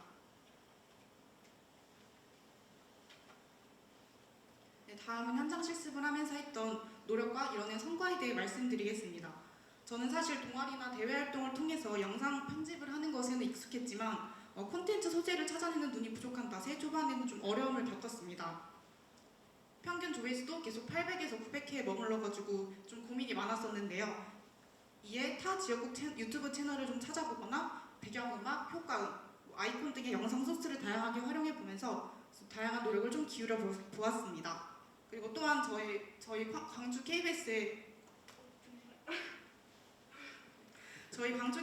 구독자 연령층을 분석해가지고 주 시청자의 40-50대, 중장년층의 흥미를 끌 수 있는 소재를 활용해 보았습니다. 제가 현재 의학 및 건강 정보를 담은 쇼폼을 제작하고 있는데 하나의 예시를 들어 설명해 보겠습니다. 최근 최근에 그 콜라겐과 비타민 C를 함께 먹으면 뭐 흡수율이 높아진다라는 주제로 영상을 제작했었는데 이 영상은 이전 영상에 비해 조회수도 높았고 좋아요 수 또한 많았습니다. 아무래도 영양제에 관심을 갖고 소비를 하는 주 소비자층은 중장년층이 아닐까라는 생각에 이 콘텐츠를 좀 뽑아봤었는데요. 저희 추측이 맞아 떨어졌는지 좋은 반응을 이끌어낼 수 있었습니다. 이처럼 그저 보기 좋은 영상을 만드는 것보다는 영상을 보는 사람들이 어떤 관심사를 갖고 있는지를 좀 찾아내는 것이 중요함을 느꼈습니다. 많은 사람들이 궁금해하고 특히나 중장년층이 좀 공감할 만한 소재를 찾는 연습을 이어나갔는데요. 소수의 사람에게만 해당되는 건강 정보보다는 앞서 말씀드린 영양제服用법이나 비만 등 비교적 다수에게 해당되는 건강 정보를 담고자 노력했습니다. 이러한 노력이 빛을 발해 현재에는 평균 조회수가 10배 가까이 증가했으며 제가 제작한 영상이 채널에서 반응이 좋은 인기 콘텐츠로 분류되기도 했습니다. 실습을 하면서 이런 작은 성과를 하나씩 이뤄나가다 보니 이게 원동력이 돼가지고 앞으로 더 열심히 할 수 있을 것 같습니다. 현장 실습을 하기 전과 후를 비교했을 때 달라진 점을 공유해드리겠습니다. 현장 실습에 지원할 당시 저의 영상에서 대중성이나 전문성이 없다는 점을 느꼈고 현장 실습을 통해 이 부족한 점을 보완하고자 했습니다. 그리고 또한 방송국에서 일해보면서 실무 경험을 체득하고 싶었는데요. 앞서 말씀드린 의학 건강정보 쇼핑을 제작하면서 쉽게 말해 먹히는 콘텐츠, 좀 인기 있는 콘텐츠를 찾는 눈을 기를 수 있었습니다. 또한 PD님과 소통하면서 협업하고 방송국 운영 시스템에 대해서도 배웠습니다. 초반에는 영상 하나를 만들 때마다 PD님께 피드백을 받으면서 보완해 나갔었는데 점차 익숙해지면서 스스로도 부족한 부분을 찾아낼 수 있게 되었습니다. 그래서 현장 실습은 저에게 희망 진로의 길도 알려주었습니다. 실습을 하고 난 뒤 실습했던 광주 KBS를 포함해서 영상 제작 일을 할 수 있는 곳이 다양하다는 것을 좀 깨닫게 되었는데요. 이전에는 어떤 직장에 들어가고 싶은지 명확한 기준이 없었는데 지금은 어떤 직장에 들어가야 내가 행복하게 오래 일할 수 있을지 기준이 잡혔습니다. 이에 대한 얘기는 다음 챕터에서 더 자세히 말씀드리겠습니다. 끝으로 실습을 마무리하면서 현장 실습이 대학생 신분으로 할 수 있는 경험 중에 가장 가치 있는 활동이라고 생각했는데요. 사회생활도 배우고 실무 경험도 쌓고 또 스스로도 발전할 수 있는 시간이었음을 다시 한번 느꼈습니다.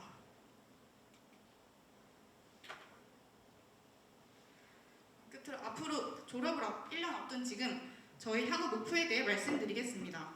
우선 광주 KBS에서의 콘텐츠 제작 경험을 발판으로 삼아 저희 개인 채널을 꾸릴 생각입니다.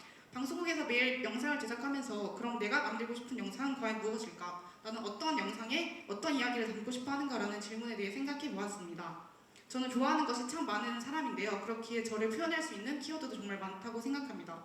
개인 채널에서 저희 일상이나 여행, 취미, 생각 등을 담아 공유할 것입니다. 실습을 하면서 성과를 이뤄냈던 것처럼 개인 채널 운영이 본격적인 취업 준비에 앞서 제가 만들고 싶은 콘텐츠의 방향을 잡는 데에 도움이 될 것입니다. 또한 PD님께 제가 광주 KBS의 최고의 복지가 무엇이냐 이렇게 여쭤봤을 때 나는 내가 하고 싶은 일을 마음껏 하는 게 최고의 복지라고 생각한다 이렇게 답해 주셨는데요. 저는 이때 저의 희망 직장에 대한 기준을 세울 수 있었습니다. 저 역시 저의 역량을 10분 발휘할 수 있고 저를 지지해주는 직장에 들어가고 싶습니다. 이전까지는 그저 모호하게 영상 제작을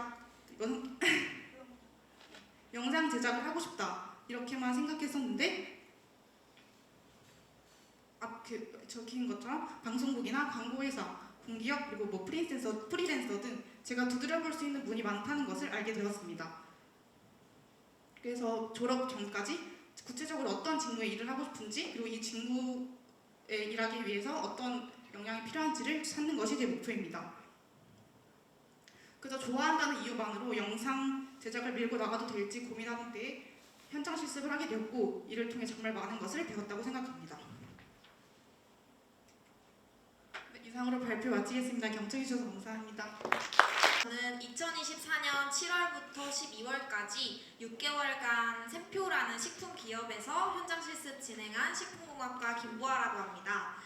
그 전에 다들 혹시 샘표, 마트에서 샘표 간장 보시거나 드셔보신 적 있으신가요? 네. 감사합니다. 샘표가 간장으로는 우리나라에서 업계 1등이라고 하는데요. 그리고 간장을 비롯해서도 된장이나 고추장 그리고 다양한 조미 소재들을 개발하고 판매하고 있는 기업입니다. 그래서 저는 지난 6개월간의 경험을 토대로 오늘 여러분들께 제가 현장 실습 기간 동안 배웠던 것들 그리고 그 과정에서 깨달은 점 그리고 실습 과정을 통해 제가 앞으로 세운 계획과 목표에 대해서 말씀드리도록 하겠습니다. 먼저 샘표식품은 제일 왼쪽에 보시는 것처럼 간장, 된장, 고추장을 비롯한 장류를 중심으로 연구를 진행하고 있는 기업인데요. 이외에도 장류를 만들게 되면 예를 들어서 된장을 만들면 부산물로서 메주라거나 식이섬유 등이 나오게 되고 또는 저희가 음식을 먹을 때 이게 맛있다 라고 느끼게 되는 맛을 감칠맛이라고 하는데 감칠맛을 내는 아미노산인 글루탐산이라는 아미노산이 간장을 만들고 나면 상당히 많이 남게 됩니다. 이러한 물질들을 가지고 샘표에서는 이런 양념류라거나 아니면 밑에 보시는 것처럼 간편식 그리고 국수류 등도 만들어서 판매하고 있습니다.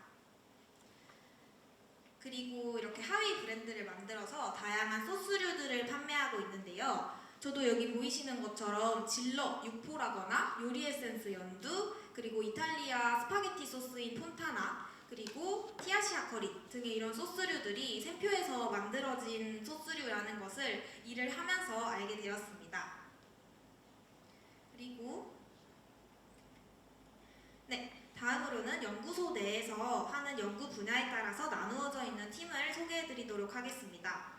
연구소 내에서는 역할에 따라 크게 팀이 4개로 분류되어 있는데요. 첫 번째로 간장, 된장, 고추장과 같은 발효식품에 대해 집중적으로 연구하는 팀들이 있고 제가 소속되어서 일했던 팀도 이 우리발효 연구팀이었습니다. 그리고 다음으로 제품의 성분 분석을 담당하는 일반 성분 분석팀 그리고 미생물의 생산물과 생리적 기능에 대한 분석을 하는 미생물 분석팀 그리고 새로운 효소를 개발하거나 아니면 식품 생산 후 남는 부산물로 배지 등을 개발하는 팀도 있었습니다. 본격적으로 현장 실습을 시작하기 전에는 저는 사실 저의 진로에 대해서 크게 확신이 없던 상황이었습니다.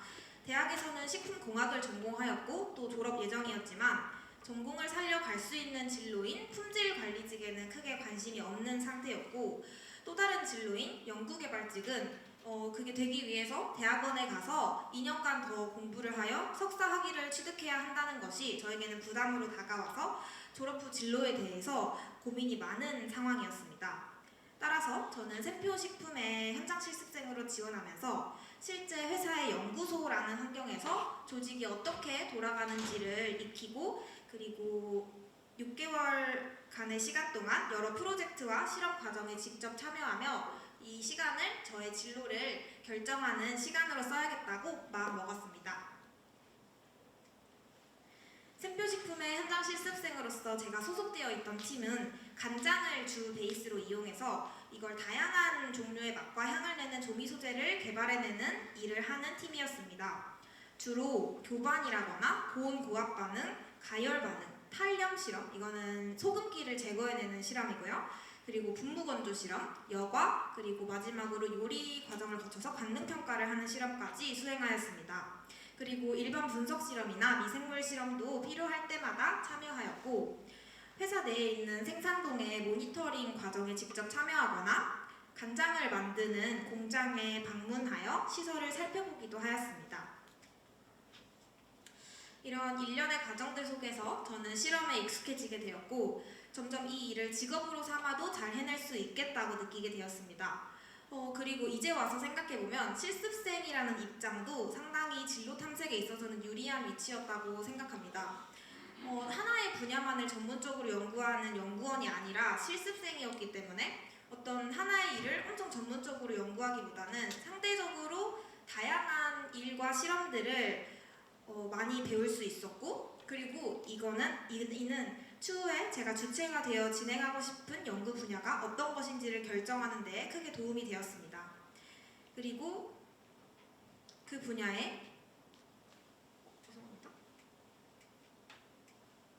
이 페이지입니다. 이번 부분 이야기하고 있었고요. 그리고 이 과정을 통해서 앞으로 연구원이 되기 위해서 추가적으로 어떤 공부가 더 필요할지도 생각해보게 되었습니다. 그리고 마지막으로 실습 기간 동안 회사 내 연구원님들과 소통하고 직접 생산 공장을 방문해 보기도 하면서 식품 연구개발 측의 현 상황과 미래에 대해 연구원님들의 다양한 조언 및 이야기들을 들을 수 있었고 또 회사를 어떤 마음가짐으로 대해야 할지도 고민해 볼 수 있었던 시간이었습니다. 네, 이를 토대로 저는 현장 실습 종료 이후 식품기업의 연구원이 되어야겠다는 생각에 확신을 가지게 되었습니다. 샘표식품 실습 과정에서 보고 배운 것들을 토대로 제가 가장 하고 싶은 연구는 효소 탐색 및 활용 연구라는 생각을 가지게 되었고 효소 연구 랩실로의 진학을 결정하였습니다.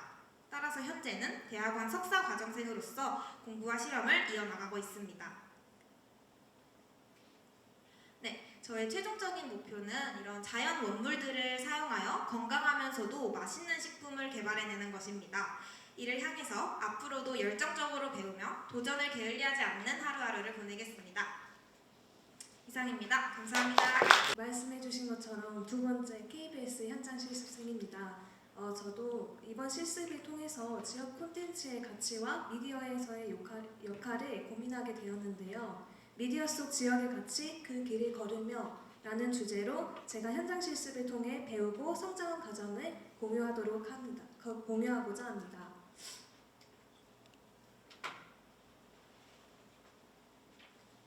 제가 오늘 발표할 내용은 실습 기간 소개, 그리고 실습을 통한 고민과 성장 과정, 그리고 앞으로의 계획입니다. 각 과정에서 배운 점들에 대해서 말씀드리겠습니다. 제가 실습했던 KBS 광주 총국 뉴미디어 팀은 지역국 활성화 사업의 일환으로 만들어진 부서입니다. 왼쪽 상단의 채널들이 현재 뉴미디어 팀이 운영하고 있는 유튜브 채널들인데요. 유튜브 플랫폼을 활용하여 KBS 광주 총국의 다양한 프로그램을 총출하고 새로운 지역 콘텐츠를 제작하는 역할을 합니다. 제가 실습을 통해 달성하고자 했던 목표는 나만의 차별화된 시각을 찾는 것이었습니다. 제가 과거에 그 학과 특강에서 한 기자님께 콘텐츠 선정과 그리고 정제 과정에서 발상의 전환을 어디서 오는가? 라는 질문을 드린 적이 있는데요. 그때 기자님께서 많은 아이디어를 던져보고 경쟁군과의 차이를 찾는 것이 중요하다고 답변해 주셨습니다. 이 답변을 듣고 그렇다면 내가 잘할 수 있는 차별점은 무엇일까? 라는 고민을 시작하게 되었고 그 답을 지역 콘텐츠에서 찾는 것은 어떨까 하는 생각이 들었습니다. 네, 특히 수도권 중심의 미디어 환경에서 벗어나서 지역 콘텐츠만이 가질 수 있는 사회적 의미와 가치를 발견하는 것에 집중하고자 했습니다. 실제 현장에서 다양한 콘텐츠를 다루며 주류 미디어와는 다른 시각으로 접근하는 방법을 배우고자 하였으며 그리고 미디어 창작자로서의 전문성을 갖추는 데 집중했습니다. 실습 기간 동안 담당했던 업무로는 유튜브 채널 관리, 그리고 썸네일 제작, 쇼츠를 포함한 영상 제작과 편집 등이 있었습니다. 아이디어 기획도 다양하게 해볼 수 있는 기회였는데요. 남도 지오그래피 혹시 아시는지 모르겠는데 거기에 나오시는 어르신들의 사투리를 통한 쇼츠를 제작했었고요. 전남과 광주 지역의 여행 쇼핑 콘텐츠에 대해서도 회의에 참여했습니다. 추가 활동으로는 연근 개혁과 각 지역민들의 의견을 담은 500인의 회의라는 KBS 프로그램의 FD 활동도 했습니다. 그리고 추가로 빅골 광주 댄스팀에서 광주광역시와 함께 주관한 댄스 배틀 프로그램 배틀 라인업 9에도 오디오와 전광판 화면 변환 작업을 했었습니다. 실습 중 기존 콘텐츠의 확장과 새로운 시도를 통해 성과를 얻을 수 있었습니다. 예를 들어 아이디어 회의를 통해 진행하고 편집했던 오른쪽 상단에 제작한 쇼츠 쪽을 보시면 남도 샤토리 쇼츠 영상이 구독자들에게 좋은 영상을 얻었었고요. 그리고 트로트 전문 채널 치평동 사우나의 경우엔 인기 있던 쇼츠 영상을 풀 버전으로 업로드한 뒤에 쇼츠에서 바로 영상으로 연결되는 링크를 걸어서 시청자들의 체류 기간을 늘리는 전략을 세웠습니다. 그 결과 현재는 30만 조회수를 달성했습니다. KBS 광주 채널은 구독자 2023년에 34.5만 명에서 현재 44만 명까지 갔는데 저희가 그 실습을 진행했던 2024년 6월 20일에 40만 명을 달성하였습니다. 그리고 500인의 회의와 배틀 라인업 9 동안 좋은 성과를 얻을 수 있었습니다.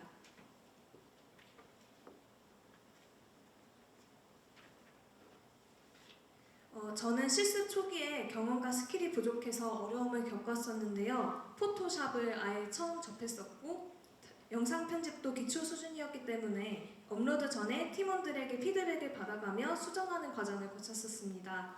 그러나 매일 퇴근 후에 연습하면서 3주 만에 업무에 지장이 없을 만큼 성장했고 2달째에는 피드백 없이도 영상 업로드가 가능할 정도로 실력을 키웠습니다.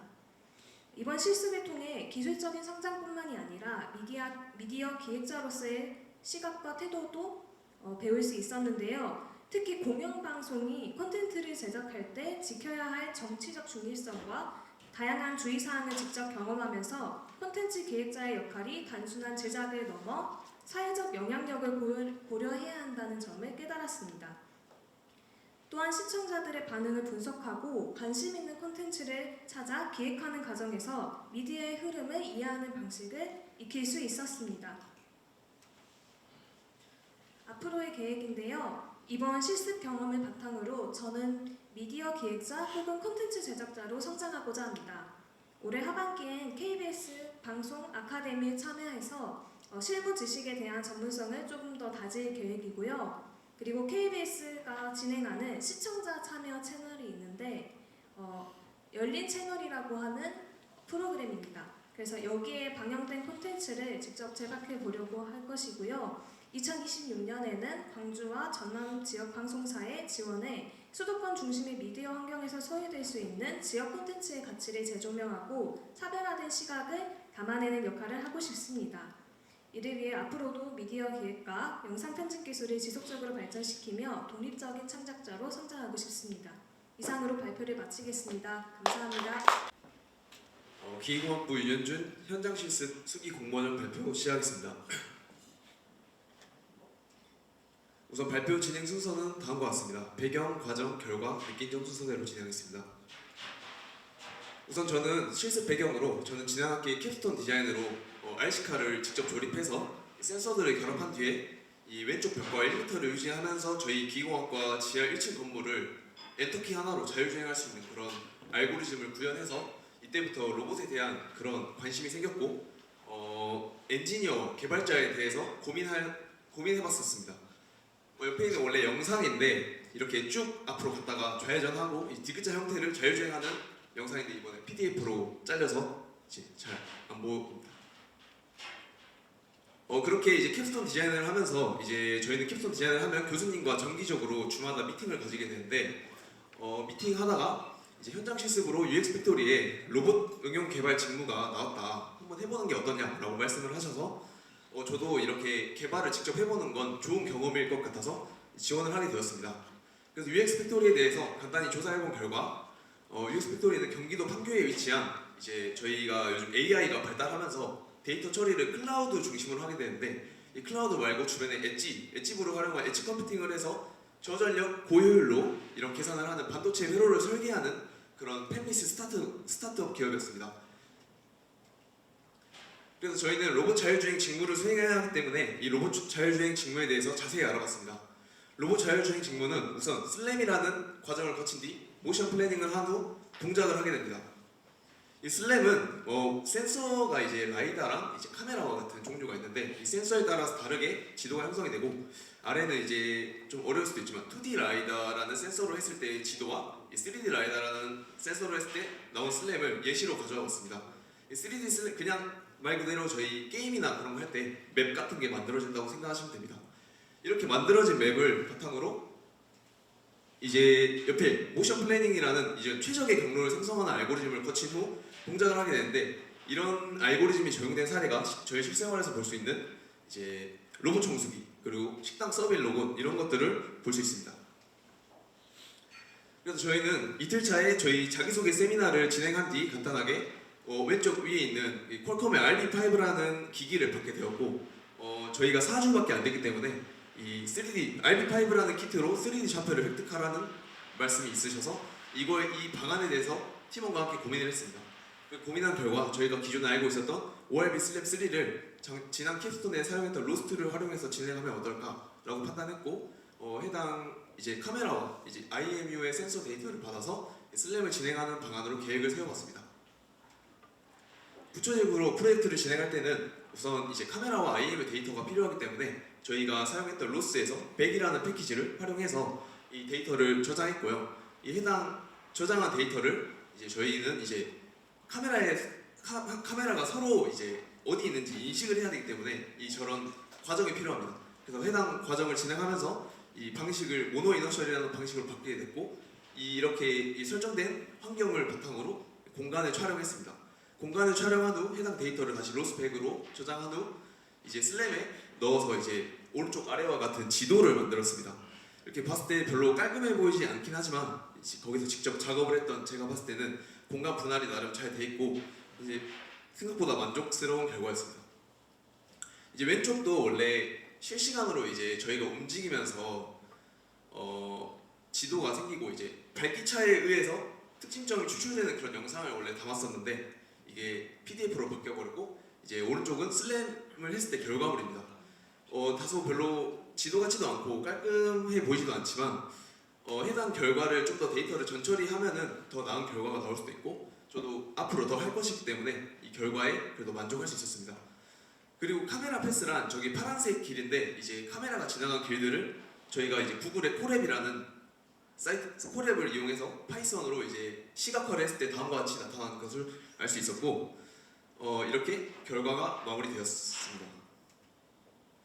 이번에 현장 실습을 통해 느낀 점은 일단 제가 일했던 기업은 이제 반도체 회로를 설계하는 기업으로 보통 전자과, 소프트웨어공학과 하시는 분들이기 때문에 기계공학과인 저와는 좀 전공 지식이 많이 달랐습니다. 이런 과정에서 서로 미팅을 할 때마다 좀 이제 그 기업 측에 계신 분들은 잘 설명해 주셨지만 저는 이제 기계공학과에서만 이제 이야기를 해봤기 때문에 이제 설명하는 게 좀 어려웠습니다. 저한테는 좀 당연히 알아야 되는 건데 이제 모르시니까 이제 이런 부분들을 이제 좀 더 설명하는 방법에 대해서 설명하는 방법을 알게 되면서 이제 타전공자들과 커뮤니케이션하는 능력을 좀 얻은 것 같고요. 오히려 이렇게 타전공자분들이 어려워하는 것을 보면서도 이제 제 전공에 대한 좀 자신감이 생겼습니다. 왜냐하면 제 전공은 저만 할 수 있는 거라는 것을 이렇게 이번 기회를 통해 알 수 있었습니다. 또한 아까 말씀드렸던 이제 RP5라는 기기를 저희가 처음부터 세팅을 해보면서 사실 기계과에서는 소프트웨어에 대한 그런 과목은 없습니다. 그래서 직접 맨땅에 헤딩을 해보면서 소프트웨어나 이제 컴퓨터 구조에 대해서 이해를 할 수 있었고 이제 제가 남은 학교 생활에서 이제 한 학기 남았는데 캡스톤 디자인을 어떻게 할지 공부를 어떻게 할지 이제 취업을 어떻게 준비해야 될지에 대해서 구체적으로 방향을 잡을 수 있어서 정말 좋은 기회였던 것 같습니다. 감사합니다.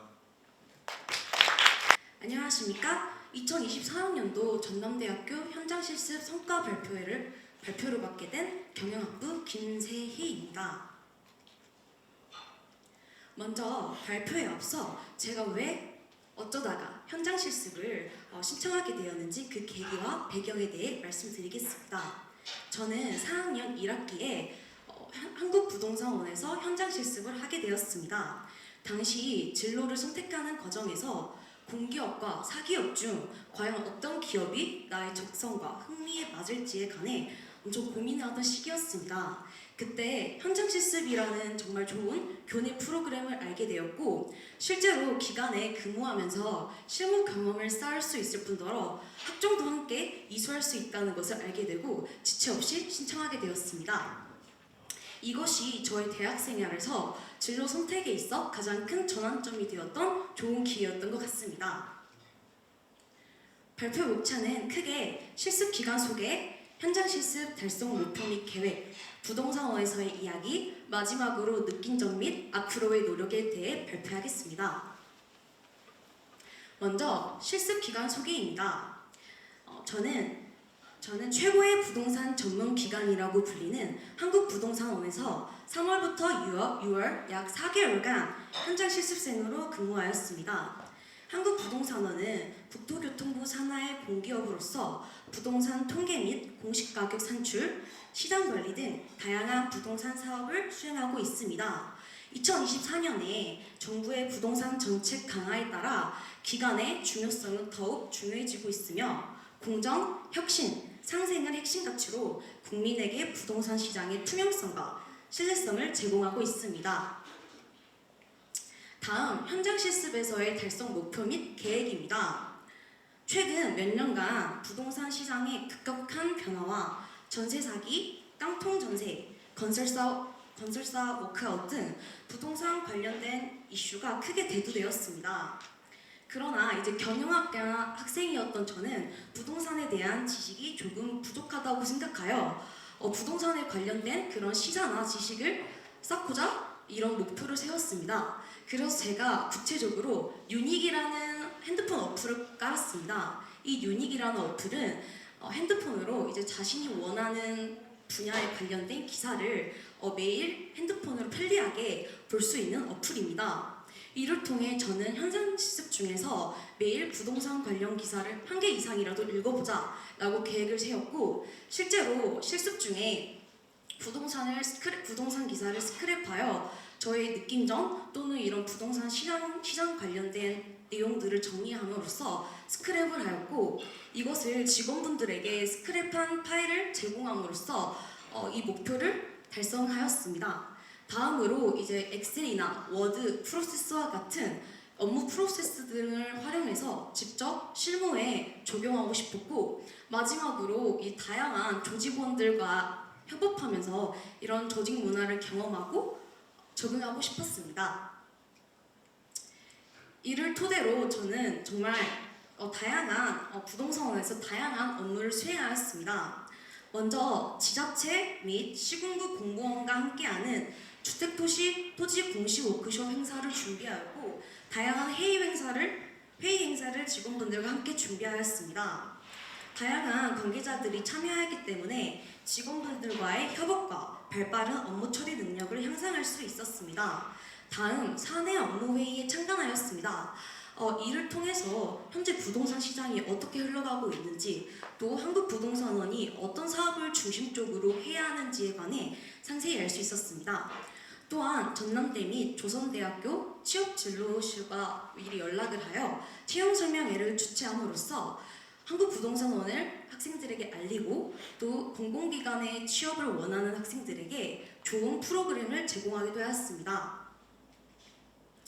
그리고 저의 주된 업무였던 토지 공부 발급 및 엑셀 작업 등을 통해 직원들에게 이런 자료와 데이터를 제공함으로써 원활한 업무 수행을 위해 보조하는 역할을 하였습니다.